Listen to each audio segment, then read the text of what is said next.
अस्सलाम वालेकुम, मैं हूं अब्दुल रहमान। आप देख रहे हैं मेरा यूट्यूब चैनल। आज की वीडियो के अंदर हम बात करेंगे एक ऐसे एयरक्राफ्ट के बारे में जो कि पाकिस्तान और पाकिस्तानियों के लिए बहुत ज़्यादा ख़ास है। एक ऐसा एयरक्राफ्ट जब पाकिस्तान ने उसको बनाया, ये पाकिस्तान के लिए एक तारीख रकम हुई। जब पाकिस्तान ने उसको शुरू किया तो महदूद वसाइल के बावजूद पाकिस्तान ने ना सिर्फ उसको बहुत कम अरसे में मुकम्मल किया, बल्कि बहुत ही पाकिस्तान ने इसमें कामयाबी हासिल की। मैं बात कर रहा हूँ प्राउड ऑफ पाकिस्तान और पाकिस्तान के इंडिजिनसली बिल्ड JF-17 थंडर के बारे में। इस प्रोजेक्ट की कंप्लीशन के साथ पाकिस्तान ने ये साबित किया कि चाहे जितने भी महदूद वसाइल हों, अगर हम किसी चीज़ की ठान लें तो हम उसको मुकम्मल कर सकते हैं, हम उसमें कामयाबी हासिल कर सकते हैं। पाकिस्तान ने JF-17 थंडर को कंप्लीट करके अपने जो फ़िज़ाई बर्तरी है उसको साबित किया, अपनी सरहदों को महफूज किया। इस वीडियो में हम आपके साथ JF-17 थंडर के बारे में बात करेंगे, आपके साथ शेयर करेंगे कि JF-17 थंडर को कब और क्यों शुरू किया गया, JF-17 थंडर की क्या स्पेसिफिकेशंस हैं, हम वो भी आपके सामने रखेंगे। और वीडियो के एंड पर हम आपको बताएंगे कि JF-17 थंडर के फ्यूचर के हवाले से क्या डेवलपमेंट की जा रही हैं और पूरी दुनिया में अचानक से JF-17 थंडर की मकबूलियत में क्यों इजाफा हो रहा है।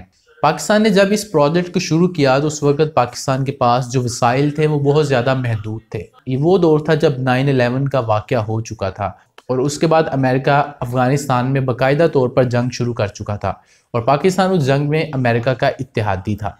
लेकिन एक ऐसा वक्त आया जब पाकिस्तान को अमेरिका की तरफ से जो वादा किया गया था F-16 अमेरिका ने पाकिस्तान को नहीं दिए। पाकिस्तान ने कुछ पेमेंट्स तक भी की हुई थी, इसके बावजूद पाकिस्तान को F-16 नहीं दिए गए। तो ऐसे वक्त में कहा जाता है ना कि ज़रूरत इजाद की माँ है। उस वक्त पाकिस्तान ने ये देखा कि हमें अमेरिका नहीं दे रहा तो हम किसी और से ले लेते हैं। जब पाकिस्तान ने दुनिया के बड़े बड़े जो असला बनाने वाले और एयरक्राफ्ट मैन्युफैक्चरर्स हैं उनके साथ बात की तो पाकिस्तान को किसी ने भी एयरक्राफ्ट देने की हामी नहीं भरी, क्योंकि पूरी दुनिया के अंदर अमेरिका का असर और रसूख था और पाकिस्तान को कोई एयरक्राफ्ट देने को तैयार ही नहीं था। रशिया से लेकर यूरोप की कंट्री देख लें, किसी ने पाकिस्तान को एयरक्राफ्ट नहीं दिए। ऐसे वक्त में पाकिस्तान ने ये सोचा कि हम अपने एयरक्राफ्ट क्यों नहीं बना सकते। लेकिन वही बात सामने आई कि हमारे पास इतने वसाइल ही नहीं है। लेकिन महदूद वसाइल के बावजूद पाकिस्तान ने इस प्रोजेक्ट को शुरू किया। पाकिस्तान एयरफोर्स दुनिया की एक बेहतरीन एयरफोर्स है, एक मंजी हुई एयरफोर्स है और पाकिस्तान के पायलट्स दुनिया के बेस्ट पायलट्स में उनका शुमार होता है। 1965 की वॉर को अगर हम देखें तो उसके अंदर MM आलम ने कुछ सेकंड्स के अंदर इंडिया के 5 जहाज़ों को मार गिराया था और ये एक वर्ल्ड रिकॉर्ड है जो कि पाकिस्तान के पास है। उस वक्त पाकिस्तान ने ये सोचा कि हम JF-17 थंडर को किस तरह से बना सकते हैं। वसाइल तो अलग बात है, लेकिन पाकिस्तान के पास कोई तजुर्बा भी नहीं था JF-17 थंडर को बनाने का। तो उस वक्त पाकिस्तान ने देखा कि एक ऐसा मुल्क, एक ऐसी कंट्री है जिसके ऊपर पाकिस्तान आंखें बंद करके यकीन कर सकता है और उसने पाकिस्तान को किसी भी हालात में, कितने भी मुश्किल हालात हो, कभी नहीं छोड़ा। मैं बात कर रहा हूँ चाइना की, तो पाकिस्तान ने हमेशा की तरह चाइना की हेल्प लेना चाहिए। तो चाइना ने पाकिस्तान को हाँ बोली और पाकिस्तान और चाइना ने ये फैसला किया कि हम मिलकर इस एयरक्राफ्ट को बनाएंगे। तो कुछ ही सालों में पाकिस्तान ने इस एयरक्राफ्ट को बना लिया और उसके बाद एयरफोर्स में भी उसको शामिल कर लिया गया। जब इसका ब्लॉक 1 कंप्लीट हुआ तो इसकी टेस्ट फ्लाइट्स हुई, इसको पाकिस्तान एयरफोर्स में शामिल किया गया। उसके बाद इसका कोई ख़ास यूज़ तो नहीं हुआ, लेकिन इसको जब भी इसको यूज़ किया गया तो इसके जो रिज़ल्ट्स थे वो काफ़ी ज़्यादा शानदार थे। इसको आज तक जो दहशतगर्दों के खिलाफ मुख्तलिफ ऑपरेशंस हुए हैं, ऑपरेशन रद्दुल फसाद हो या ऑपरेशन ज़रब अज़ब हो, उसमें F-16 के साथ JF-17 थंडर को भी यूज़ किया जाता है। और पाकिस्तान में जो डिफेंस एनालिस्ट हैं या एक्सपर्ट्स हैं जिनको हम देखकर इस तरह की छोटी मोटी वीडियोस बना लेते हैं, जहां से हम ये डेटा लेते हैं, उनके मुताबिक जब उन ऑपरेशंस में F-16 और JF-17 थंडर को यूज़ किया गया तो उसमें पाकिस्तान को बहुत वाज़ेह कामयाबियां हासिल हुई। और हमने देखा कि शुमाली वज़ीरिस्तान का इलाका हो या कोई भी हो, जहाँ पर भी पाकिस्तान ने ऑपरेशन दहशतगर्दों के ख़िलाफ़ किया तो उन तमाम इलाकों में अमन वापस आया। दहशतगर्दों के ख़िलाफ़ हमने बहुत ज़्यादा कामयाबियाँ हासिल की। इसका जब ब्लॉक 1 कंप्लीट हुआ तो उसके बाद इसके ब्लॉक 2 पर काम शुरू हो गया। इसको ब्लॉक बिल्डिंग टेक्निक के ऊपर बनाया गया है, जिसके तहत जो एयरक्राफ्ट है उसको बहुत आसानी से अपग्रेड किया जा सकता है। कुछ एयरक्राफ्ट ऐसे होते हैं दुनिया में, जैसा कि भारत के पास रफेल एयरक्राफ्ट है, वो बहुत ही लेटेस्ट एयरक्राफ्ट हैं। वो एक ऐसा एयरक्राफ्ट है जिसमें कुछ ज़्यादा चेंजेस नहीं हो सकती, लेकिन ये जो JF-17 थंडर है इसमें बहुत आसानी के साथ चेंजेस की जा सकती हैं। अब हम आपके सामने JF-17 थंडर का एक इंट्रो आपके सामने रखते हैं। इसके हवाले से जो भी इंपॉर्टेंट बातें हैं वो हम आपके साथ शेयर करते हैं। JF-17 थंडर PAC इस एयरक्राफ्ट का पाकिस्तानी नाम है और CAC FC-1 यांगलोंग इसका चाइनीज़ नाम है। JF-17 थंडर के इस वक्त तक 2 ब्लॉक आ चुके हैं और तीसरे ब्लॉक पर इस वक्त काम जारी है। JF-17 थंडर को PAC यानी कि पाकिस्तान एरोनॉटिकल कॉम्प्लेक्स और CAC यानी कि Chengdu aircraft corporation of China ने मिलकर पाकिस्तान एयरफोर्स के लिए डिज़ाइन किया है। JF-17 थंडर एक low cost, light weight, single engine, multi role combat aircraft है। JF-17 थंडर के पहले प्रोटोटाइप की डेवलपमेंट 2002 में शुरू की गई थी और 2003 के अंदर वो कंप्लीट होगी, मई 2003 में। और 2003 के अंदर ही JF-17 थंडर ने पहली मरतबा उड़ान भरी। 12 मार्च 2007 को JF-17 थंडर ब्लॉक 1 को पाकिस्तान एयरफोर्स में शामिल कर लिया गया। JF-17 को सिंगल सीटर और डुअल सीटर दोनों तरह से इसको डेवलप किया जाता है। 2020 तक की काउंटिंग के मुताबिक JF-17 थंडर ब्लॉक 1 और ब्लॉक 2 के 140 से 150 एयरक्राफ्ट पाकिस्तान एयरफोर्स में शामिल किए जा चुके हैं, जबकि जनवरी 2020 में JF-17 थंडर ब्लॉक 3 के प्रोटोटाइप ने पहली मरतबा चाइना में उड़ान भरी। पाकिस्तान एयर चीफ के मुताबिक अगले 2 सालों में 34 से 40 block 3 JF-17 thunder Pakistan air force में शामिल किए जाएंगे। JF-17 थंडर ब्लॉक 3 के कुछ यूनिट्स तैयार किए जा चुके हैं जो कि पाकिस्तान में इस वक्त उनकी टेस्ट फ्लाइट्स की जा रही हैं और उनको बहुत जल्द पाकिस्तान एयरफोर्स में शामिल कर लिया जाएगा। JF-17 थंडर के हवाले से एक इंटरेस्टिंग बात यह है कि जब इसमें डबल सीट को ऐड किया गया तो क्योंकि ये एक बहुत ही लाइट वेट और सिंगल इंजन एयरक्राफ्ट है, इसका साइज़ भी छोटा है, तो इसकी जो फ्यूल टैंक कैपेसिटी थी वो कम हो गई। तो फ्यूल टैंक कैपेसिटी को पहले जितना करने के लिए इसकी जो वर्टिकल टेल है उसके अंदर इसके फ्यूल टैंक का एक हिस्सा बनाया गया है। अगर हम इसकी मैन्युफैक्चरिंग के हवाले से बात करें तो इसके 58% पार्ट्स पाकिस्तान में बनाए जाते हैं, PAC इसको बनाता है, जबकि 42% पार्ट्स इसके चाइना में बनते हैं और उसके बाद इसकी जो 100% मैन्युफैक्चरिंग है वो पाकिस्तान में की जाती है। अब हम बात करते हैं इस एयरक्राफ्ट की स्पेसिफिकेशंस के बारे में। तो अगर हम JF-17 थंडर की लेंथ की बात करें तो इसकी लेंथ 49 फीट है। इसकी हाइट की बात करें तो इसकी हाइट 15.9 फीट है और अगर हम इसकी विड की बात करें तो इसकी विड 31 फीट है। JF-17 थंडर के एम्प्टी वेट की बात करें तो एम्प्टी वेट का मतलब ये होता है कि उस वक्त जब एक एयरक्राफ्ट ग्राउंडेड होता है, उसके ऊपर किसी तरह के कोई मिसाइल्स, कोई वेपन उसके ऊपर मौजूद नहीं होता, तो उस वक्त जो एक एयरक्राफ्ट का वेट होता है उसको हम एम्प्टी वेट कहते हैं। तो JF-17 थंडर का एम्प्टी वेट 6600 kg है। JF-17 थंडर की मैक्सिमम टेक ऑफ वेट की बात करें तो मैक्सिमम टेक ऑफ वेट का मतलब ये होता है कि उस वक्त जब एक एयरक्राफ्ट के ऊपर वेपन्स को, मिसाइल्स को, पेलोड वगैरह उसके ऊपर मौजूद होता है तो वो कितने ज़्यादा मैक्सिमम वेट के साथ टेक ऑफ कर सकता है। तो JF-17 थंडर का maximum take off weight 12,774 kg है।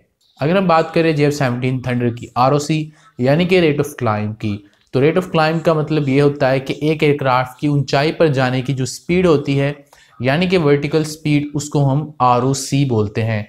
तो JF-17 थंडर की जो ROC है वो 59,000 फीट्स पर मिनट है, यानी कि तकरीबन 300 मीटर पर सेकंड इसकी ROC है। अगर हम JF-17 थंडर की मैक्सिमम स्पीड की बात करें तो इसकी स्पीड आवाज़ की रफ्तार से 2 गुना ज़्यादा तेज़ है। इसकी स्पीड को अगर हम किलोमीटर पर आवर में देखें तो इसकी speed 2300 kilometre per hour maximum speed है। माइल्स पर आवर में इसकी speed 1229 miles per hour maximum speed है। अगर हम इस एयरक्राफ्ट की सर्विस सीलिंग की बात करें तो सर्विस सीलिंग का मतलब ये होता है कि एक एयरक्राफ्ट मैक्सिमम कितनी हाइट तक जा सकता है। तो JF-17 थंडर की जो मैक्सिमम सर्विस सीलिंग है वो 54,790 फीट है। अगर हम पाकिस्तान और भारत के पास जो एयरक्राफ्ट्स हैं, इवन अगर हम रफ़ेल को देखें तो इनकी जो सर्विस सीलिंग है ज़्यादातर एयरक्राफ्ट्स की इंक्लूडिंग F-16 50,000 फीट्स इनकी मैक्सिमम सर्विस सीलिंग होती है। तो इस हवाले से जो JF-17 थंडर है इसकी जो सर्विस सीलिंग है वो F-16 और रफ़ेल दोनों से ज़्यादा है। अगर हम JF-17 थंडर की फेरी रेंज की बात करें तो फेरी रेंज वो मैक्सिमम रेंज है जहां तक एक एयरक्राफ्ट फ्लाई कर सकता है। मतलब टेक ऑफ से लेकर लैंडिंग तक वो कितना ज़्यादा डिस्टेंस तय कर सकता है। तो अगर हम JF-17 थंडर की फेरी रेंज की बात करें तो इसकी फेरी रेंज 3800 किलोमीटर है। अब हम बात करते हैं इसकी मैक्सिमम पेलोड कैपेसिटी की। तो JF-17 थंडर की मैक्सिमम पेलोड कैपेसिटी 3629 kg है। इसकी अगर हम फ्यूल टैंक कैपेसिटी की बात करें तो इसकी maximum fuel tank capacity 2329 kg है। अगर हम इसके हार्ड पॉइंट्स की बात करें तो हार्ड पॉइंट का मतलब ये होता है कि एक एयरक्राफ्ट मैक्सिमम कितने वेपन्स को कैरी कर सकता है। तो जितने ज़्यादा एक एयरक्राफ्ट के ऊपर हार्ड पॉइंट्स होते हैं वो उतने ज़्यादा मिसाइल्स को, वेपन्स को कैरी कर सकता है। तो JF-17 थंडर के ऊपर 11 हार्ड पॉइंट्स है, यानी कि वो 11 वेपन्स को कैरी कर सकता है। अब हम बात करते हैं कॉम्बैट रेंज की। तो मिलिट्री टर्म्स में कॉम्बैट रेंज का मतलब ये होता है कि एक एयरक्राफ्ट हथियारों समेत जब बेस से फ्लाई करता है तो वो कितना ज़्यादा डिस्टेंस तय कर सकता है और बगैर रिफ्यूलिंग के वापस आ सकता है। तो JF-17 थंडर की जो कॉम्बैट रेंज है वो 1350 किलोमीटर है। अब हम बात करते हैं JF-17 थंडर के हवाले से एक बहुत ही अहम स्पेसिफिकेशन के बारे में, या मैं कहूँगा सबसे अहम स्पेसिफिकेशन, यानी कि मैं JF-17 थंडर के इंजन यानी कि पावर हाउस की बात कर रहा हूँ। तो JF-17 थंडर के अंदर एक Russian made RD-93 MA engine इस्तेमाल किया जाता है। ये एक बहुत ही पावरफुल इंजन है और 91 किलो न्यूटन का थ्रस्ट पैदा करता है।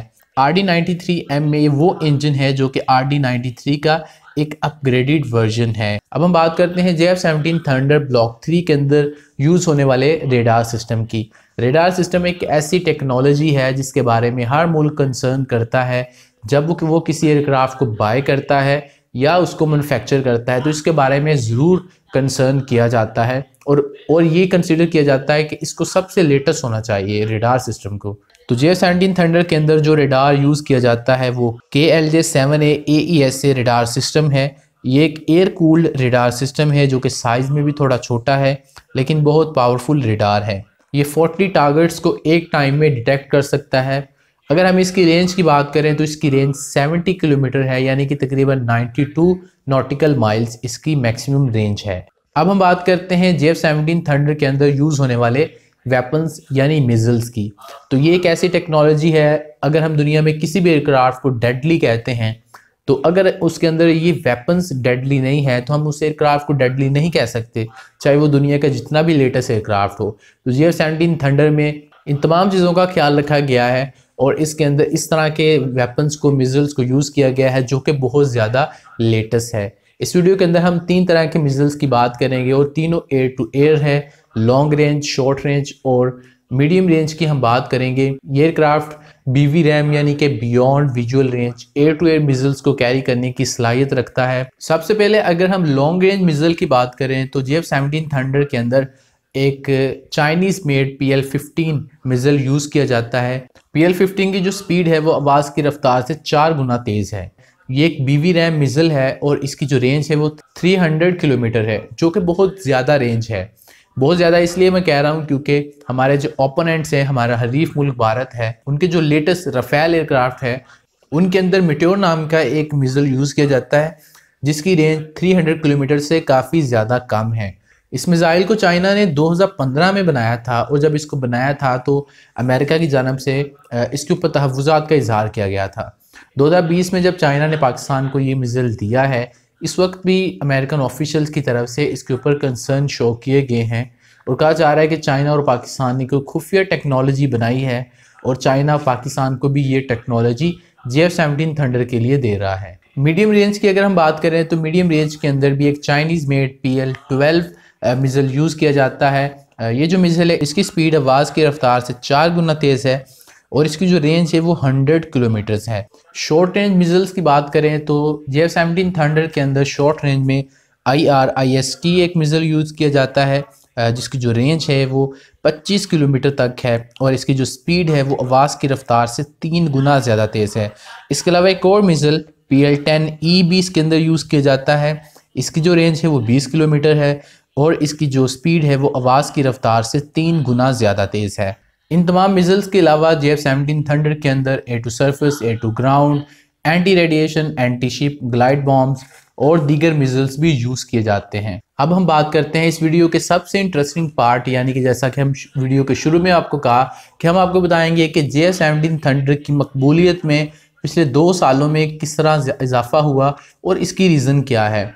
सबसे पहले मैं आपके साथ ये बात शेयर करूँ कि JF-17 थंडर को पाकिस्तान एयरफोर्स 2007 से यूज़ कर रही है और JF-17 थंडर एक बहुत ही अमेजिंग एयरक्राफ्ट है, एक लो प्राइस एयरक्राफ्ट है, लेकिन इतना ज़्यादा दुनिया में इसने मकबूलियत हासिल नहीं की क्योंकि इसको इतना ज़्यादा यूज़ नहीं किया जा सका जिस तरह के F-16 को यूज़ किया गया है पूरी दुनिया के अंदर। उसके तो जो बिल्ड एयरक्राफ्ट है उनकी तादाद भी 4600 तक पहुंच चुकी है और JF-17 थंडर 150 एयरक्राफ्ट मैक्सिमम बनाए गए हैं। लेकिन पिछले साल एक ऐसा वाक़या हुआ जिसके बाद इसकी जो मार्केटिंग है पूरी दुनिया के अंदर वो बहुत ज़्यादा बढ़ गई। पाकिस्तान ने पूरी दुनिया में JF-17 थंडर को मार्केट किया। और अगर हम बात करें कि कौन कौन से ममालिक JF-17 थंडर को बाय करना चाहते हैं या कर रहे हैं, तो उनके अंदर सबसे पहले जो नाम आता है वो है नाइजेरिया का। पाकिस्तान ने नाइजेरिया को 3 ब्लॉक 2 JF-17 थंडर सेल किए हैं। इनकी जो टोटल मालियत है वो 184 मिलियन यूएस डॉलर्स है, यानी कि एक एयरक्राफ्ट जो है वो 61.2 मिलियन यूएस डॉलर्स में पाकिस्तान ने नाइजेरिया को सेल किया है। नाइजेरियन जो पायलट्स हैं वो भी पाकिस्तान में आए, उन्होंने JF-17 थंडर की टेस्ट फ्लाइट्स भी की और नवंबर में नाइजेरिया को पाकिस्तान ने इन एयरक्राफ्ट को डिलीवर कर दिया है। इसके अलावा ये भी कहा जा रहा है कि नाइजेरिया मज़ीद JF-17 थंडर ब्लॉक 3 के पाकिस्तान से ख़रीदना चाहता है। एक ये भी न्यूज़ है कि म्यांमार भी JF-17 थंडर को बाय करने के हवाले से बहुत ज़्यादा सीरियस है और बहुत जल्द इसके हवाले से भी एक डील हो जाएगी। इसके अलावा मलेशिया, अज़रबैजान, इजिप्ट और बहुत से दीगर ममालिक भी JF-17 थंडर को बाय करना चाहते हैं, लेकिन पाकिस्तान के पास जो इसको बनाने की मैन्युफैक्चरिंग कैपेसिटी है वो थोड़ी कम है। वो इतनी है कि पाकिस्तान एयरफोर्स के जो यूजेज के लिए बनाए जाते हैं उनकी रिक्वायरमेंट ही बड़ी मुश्किल से पूरी होती है। तो इस हवाले से पाकिस्तान एयरफोर्स अब ये प्लान कर रही है कि इसकी जो मैन्युफैक्चरिंग है इसको थोड़ा सा तेज़ किया जाए। पाकिस्तान के पास इस वक्त कम से कम 5 ऐसे सीरियस बायर्स हैं जो कि JF-17 थंडर को लेना चाहते हैं। इसके अलावा JF-17 थंडर को अर्जेंटीना भी इसको बाय करना चाहता है। इस हवाले से ये भी कहा जा रहा है कि अर्जेंटीना से एक वफ्द भी पाकिस्तान आया है। अर्जेंटीना को फाइनेंशियल क्राइसिस का सामना है और उनके पास अभी तक कोई 4th जनरेशन का कोई एयरक्राफ्ट मौजूद नहीं है। तो उन्होंने कोरिया के साथ एक मुआहदा करने की कोशिश की जहां पर कोरिया ने उनको रिफ्यूज़ कर दिया। इसके अलावा अगर वो बरतानिया से एयरक्राफ्ट लेना चाहते थे, लेकिन उनके पास जो फाइनेंशियल क्राइसिस की वजह से इतने पैसे नहीं हैं कि वो ख़रीद सके, इसलिए उनको एक ऐसा एयरक्राफ्ट चाहिए जो कि सस्ता भी हो और एक बहुत ही अच्छा एयरक्राफ्ट हो 4th जनरेशन का। तो पाकिस्तान से वो JF-17 थंडर बाय करना चाहते हैं। तो ये तो वो सारे ममालिक थे जो कि JF-17 थंडर को बाय कर रहे हैं या करना चाहते हैं। लेकिन अब हम बात करते हैं कि JF-17 थंडर को ये कंट्रीज़ क्यों बाय करना चाहते हैं। इनके पास क्या दुनिया में कोई ऑप्शंस नहीं है?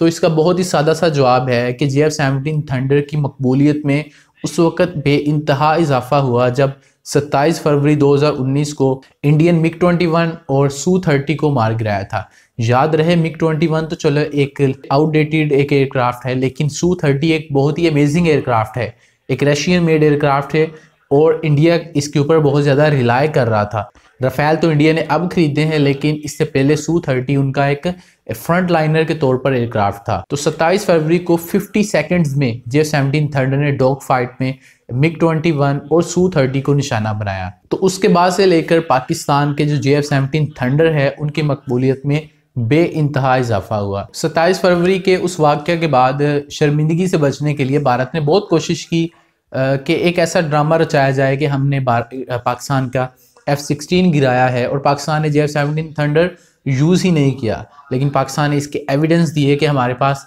F-16 पूरे हैं और अमेरिकन ऑफिशियल जो कि पाकिस्तान में मौजूद थे उन्होंने फ़िज़िकली जाके पाकिस्तान के जो F-16 हैं, क्योंकि पाकिस्तान अमेरिका से लिए हुए थे, तो उनकी काउंटिंग की बाकायदा तौर पर और ये कंफर्म किया कि एक भी F-16 मिसिंग नहीं है और उनके नंबर्स पूरे हैं। तो JF-17 थंडर ने अपनी काबिलियत दिखाई। बहुत टाइम से कोई ऐसा वाक़या पेश नहीं आया था कि जहाँ पर JF-17 थंडर को यूज़ किया जा सके।